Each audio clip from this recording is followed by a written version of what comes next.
बेटियां बेटों से कम नहीं, emotional and heart touching story. यह कहानी अंजलि नाम की एक महिला की है जिसकी 3 बेटियां थी, लेकिन उसके सास ससुर को बेटों की चाहत थी। सास उसे बेटा पैदा नहीं करने के लिए ताना मारती रहती थी और अंजलि के पति भी इसमें उनका साथ देते थे। उनका ऐसा व्यवहार अंजलि और उनकी बेटियों को और भी दुखी कर रहा था। अंजलि की सास ने अचानक उसके पति की दूसरी लड़की से शादी करा दी। इससे अंजलि को बहुत धक्का लगा। पड़ोस की औरतें उसे केस करने के लिए कहा, लेकिन उसने नहीं किया। उसने कहा जब उसका नसीब ही खराब है तो केस करने से कोई फायदा नहीं होगा। वैसे भी मैं अपने तीनों बेटियों के साथ कहाँ जाऊंगी। कुछ सालों बाद अमित की दूसरी पत्नी से 2 बेटे हुए। इससे सास ससुर बहुत खुश हुए। अमित की दूसरी पत्नी काजल का घर पर बहुत मान होने लगा। अंजलि और उसकी बेटियों का हाल अभी भी वैसा ही था। काजल का धीरे धीरे घमंड बढ़ गया और उसने अंजलि के साथ साथ अपने सास ससुर और पति का भी इज्जत नहीं करती थी। उन दोनों के बेटे भी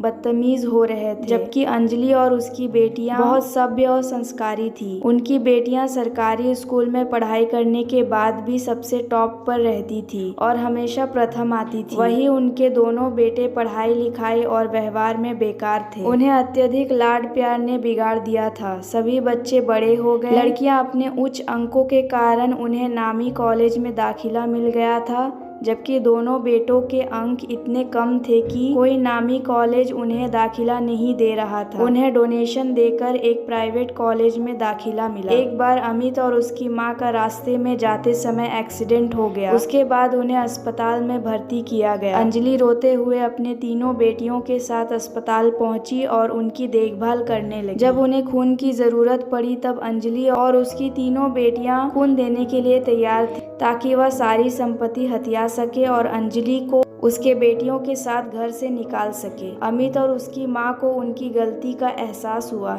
जब वे देखे कि अंजलि और उसकी बेटियों ने दोनों की देखभाल और सेवा में कोई कमी नहीं की और उनके साथ बुरा व्यवहार के बावजूद उन्होंने उनकी सेवा की। बेटों की वजह से सबने जो दूसरी शादी करवाई थी वह गलत थी। अंजलि की बेटियां बेटों से बढ़कर काम किया था और उन्होंने उनसे माफी मांगी। ससुर ने भी अफसोस जताया। बेटियों ने बहुत मेहनत करके बड़ी अफसर बनी और अपने परिवार का नाम रोशन किया। शादी के बाद भी वे अपने माता पिता की सेवा के लिए हमेशा तैयार रहती थी। आशा करती हूँ यह वीडियो आपको पसंद आया होगा। इस वीडियो पर आपकी क्या राय है हमें कमेंट कर जरूर बताएं। वीडियो पसंद आया हो तो लाइक और शेयर करना बिल्कुल ना भूले। चैनल पर नए हो तो चैनल को सब्सक्राइब जरूर कीजिए। वीडियो देखने के लिए, कहानी सुनने के लिए आपका बहुत बहुत धन्यवाद।